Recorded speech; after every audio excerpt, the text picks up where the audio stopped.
Right right Anjaneya Reddy గారు, okay okay okay right right okay. Rammohan గారు ఏమంటారు? పని దినాలు పెంపు అని అంటున్నారు. రామ్మోహన్ గారు, ఈ డిజిటల్ విధానం ఏంటి? ఇప్పుడు ఎన్డీఏ ప్రభుత్వం కొత్తగా తీసుకొచ్చిన ఈ పని దినాల్లో డిజిటల్ హాజరు అంటారు. అసలు ఉపాధి హామీ కూలీలకు ఇన్ని ఆంక్షలు అవసరం అంటారా? ఇలా చేస్తే అసలు ఈ పథకం నిజంగా అమలు అవుతుందా? రాను రాను నిర్వీర్యం అయిపోతుందంటారా? చాలా అవసరం సమస్య. ఆ చట్టంలో ఈ మార్పుని నేను ఆహ్వానిస్తున్నాను. ఎందుకంటే చాలా వరకు మొదట్లో ఈ మోసం జరిగింది.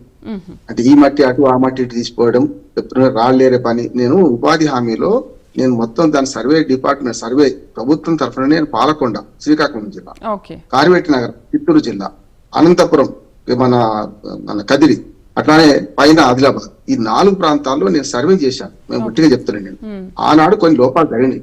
ఆనాడు 100 రూపాయల కూలి కూడా లేదు. ఇవి 100-125 వీళ్ళు చెప్తున్నారు కదమ్మా. వీళ్ళు 100-125 అనేది మినిమం పని దినాలు. అంతకంటే ఎక్కువ చేస్తే ఎవడొద్దన్నాడు.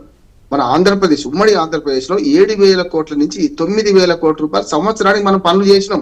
నేను ఫీల్డ్ వర్క్ అని చెప్తున్నాను. నేను మేట్లను తీసేసింది బీఆర్ఎస్ వచ్చినాక, మేట్లను తీసేసింది, క్షేత్రస్థాయి అధికారులను తీసేసింది. ఈ టీఆర్ఎస్ వచ్చినాక తెలంగాణలో మొత్తం నిర్వీర్యం చేసింది. అంతకుముందు కూడా చెప్తున్నాను, ఉమ్మడి ఆంధ్రప్రదేశ్ లో 7,000 నుంచి 9,000 కోట్ల రూపాయలు మన ప్రభుత్వం, మన ఉమ్మడి ఆంధ్రప్రదేశ్ వాడుకుంది. దేశంలో ఎక్కడా లేని నిధులు వాడుకున్నది. అవినీతి కూడా జరిగింది.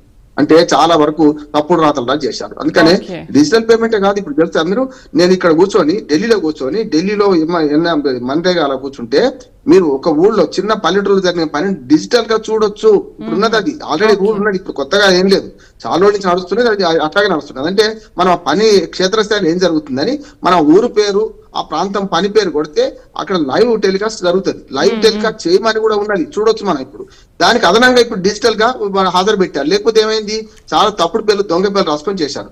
చూసాను మన్రేగాలో, గతంలో మన్రేగాలో డైరెక్ట్ పేమెంట్ ఉండే. పోస్ట్ ఆఫీస్ లో చేసిన తర్వాత మేము ఎప్పుడు సర్వే చేసేవాళ్ళం, ఏ డిపార్ట్మెంట్ లో అవినీతి ఎక్కువ ఉందంటే అన్ని పోలీసు, మున్సిపాలిటీ, రెవెన్యూ, ఇవన్నీ చెప్పేవాడు, పంచాయతీ. చివరికి ఏ దానిలో తక్కువ వచ్చేది అవినీతి అంటే పోస్ట్ ఆఫీస్ లో అవినీతి లేదనే మాట వచ్చేది. కానీ మన్రేగా నిధులను పోస్ట్ ఆఫీస్ మరలించినాక సబ్ పోస్ట్ మాస్టర్లు, బ్రాంచ్ పోస్ట్ మాస్టర్లు అరెస్ట్ అయ్యి జైలు పోయింది అంటున్నాను. ఎక్కడ డబ్బు ఉంటుంది ఇక అక్కడికి కాదు. నేను సంజయ్ గారు ఏమన్నారంటే, నేను పేర్ల మార్పు దాన్ని అనలే, ఈ 4 పట్టణాల పేర్లు చెప్తాను. జమ్మూ కాశ్మీర్ లో వారు చేసిన దుర్మార్గం కరెక్టే. తోటోడు తొడగోసుకుంటే మనం మెడ కోసుకుందామా అని నేను అంటున్నాను. వాడు తప్పు ఒప్పుడు కాదు కదా, వాళ్ళు చేసిన తప్పు. నిజంగా హిందూ పేరు చాలా మార్చేశారు. ఇప్పటికి కూడా మనకేమొస్తుంది, పాలమూరు అంటే మహబూబ్నగర్ జిల్లా అనుకుంటాం, ఇందూర్ అంటే మన నిజామాబాద్ జిల్లా అనుకుంటాం, ఎలిగాందుల అంటే కరీంనగర్ జిల్లా అనుకుంటాం. మనకి ఇప్పటికి కూడా బ్రిటిష్ వాళ్ళు పెట్టే పేర్లు మార్చలేం కదా. గుత్తి పేరు ఎందుకు మార్చారు అంజనేయ రెడ్డి గారు? గూటియా, గుత్తి మార్చం. ద్రోణాచలం అంత అద్భుతమైన ఎందుకు మార్చారు మీరు? ద్రోణాచలం కదా, ద్రోణ్ కాదు కదా. అందుకని నేను పేర్ల మార్పులు ఇది ఇంకో పక్కదారి పట్టించడం అంటున్నాను. నేను 3 మార్పులు చేశారు ఇందులో. ఈ 3 తప్పుడు మార్పులు అంటున్నాను నేను. ఒకటేమో నిధులు తగ్గించారు, నెంబర్ 1. రెండోది ఏం చేశారు, 125 రోజులు పేరు పెంచారు. కానీ మనం 160-170 రోజులు వాడుకున్నాం ఉమ్మడి ఆంధ్రప్రదేశ్లో. ఇప్పుడు వాడుకుంటలేదు. దానికి కారణం ఏంటి? నిధుల కొరత. ప్రభుత్వాలు మారే నిధుల కొరత, 2 ఉన్నాయి. కేంద్ర ప్రభుత్వం ఈ 12 ఏళ్లుగా, గతంలో కాంగ్రెస్ ప్రభుత్వంలో ఇష్యూ చేసిన నిధులు కూడా దీనికి వాడలేదు.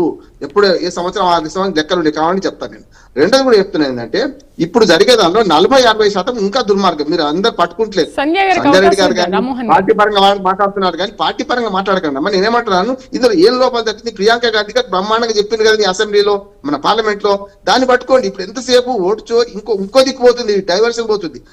ఉపాధి హామీ పథకాన్ని పేరు మార్చారు. ఇవాళ పేరు చూడండి, అన్ని పేర్లు లోక్ భవన్, రాజ్ భవన్ తీసి లోక్ భవన్ పెడితే నేను మీ అవకాశం ఇస్తాను. నేను ఏమంటున్నా, లోక్ భవన్ తీసి రాజ్ భవన్ తీసి లోక్ భవన్ పెడితే, ఏదో కింగ్స్ వే తీసి ఇంకేదో చేస్తే లాభం లేదంటున్నాను. ఇది కాదు చేయాల్సిన పని, మౌలికమైన మార్పులు చేయాలి. ఇప్పుడు పేరు ఒక మాట, మన్రేగాలో మహాత్మా గాంధీ ఎంప్లాయ్మెంట్ గ్యారెంటీ ఉంది కదా, దీన్ని ఎంత దుర్మార్గంగా పేరు మార్చని చూడండి. ఇప్పుడు చూడండి, Viksit Bharat guarantee for Rozgar and Ajeevika. ఈ సంస్కృత పదాలు ఏంది, ఈ అర్థం కాని పదాలు, హిందీ రుద్రం ఏంది, దేశవ్యాప్తంగా హిందీ రుద్దుతారా, సంస్కృతం రుద్దుతారా? మీరు ఇంగ్లీష్ లో మంచి పేరు ఉంది కదా, తమిళనాడు వాటి రేపు అభ్యర్థులు చెప్తారు, కష్టం కదా. అందుకని పేరు కాదు, నేను 3 అభ్యంతరాలు చెప్తున్నా. ఒకటి, మీరు బడ్జెట్ పెంచండి. రెండోది, రాష్ట్ర ప్రభుత్వానికి బాధ్యత లేదు, మీరే మీ కేంద్ర ప్రభుత్వం పూర్తి పథకం అమలు చేయాలి. అట్లాగే మనకు ఉపాధి హామీ పథకాన్ని వ్యవసాయం అనుసంధానం చేయాలి. ఒకటేమ్మా, పార్టీ పరంగా మాట్లాడొద్దంటే 100% పద్ధతిగా మాట్లాడతాము. ఇది కాంగ్రెస్ ప్రభుత్వంలో ఇది ఫస్ట్ ఈ పథకం తీసుకొచ్చింది కాంగ్రెస్ ప్రభుత్వం. నువ్వెవరయ్యా చెప్పడానికి?